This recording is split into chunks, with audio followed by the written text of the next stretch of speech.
કોલેજના વિદ્યાર્થીઓ દાંડીકૂચ વિશે થોડી સામાન્ય માહિતી આપીશું।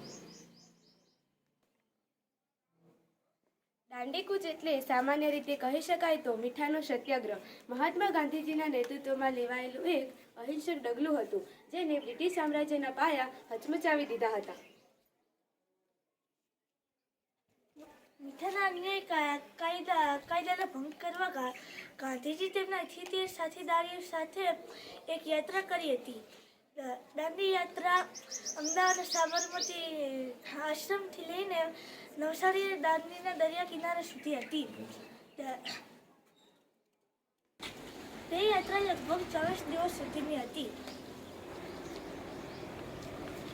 મહાત્મા ગાંધીએ આશ્રમ છોડતી વખતે પ્રતિજ્ઞા લીધી હતી કે હું કાગડા કૂતરાને મોત મરીશ, પણ સ્વરાજ લીધા વગર આ આશ્રમમાં પાછો પગ નહીં મૂકું।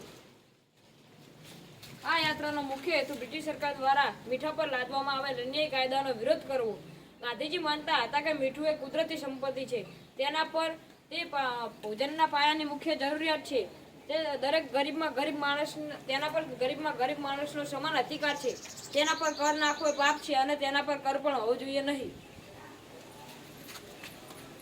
મહાત્મા ગાંધીજીએ આ કૂચ દરમિયાન પોતાના સાથીદારો સાથે અમદાવાદથી નીકળી અસલાલી, બારેજા, નડિયાદ, આણંદ, જંબુસર, રાસ અને સુરત અને નવસારી જેવા ગામો શહેરોમાં સભા ભરી 5 એપ્રિલના રોજ સૌ દાંડી ગામે પહોંચ્યા। 6 એપ્રિલ સવારે ગાંધીજીએ દાંડીના દરિયા કિનારે મીઠું હાથમાં લઈ મીઠાના અન્યાયી કાયદાનો ભંગ કર્યો અને કહ્યું, મેને નમક કા કાનૂન તોડ દિયા, હું બ્રિટિશ સામ્રાજ્યના ઇમારતના પાયામાં લૂણો લગાડું છું।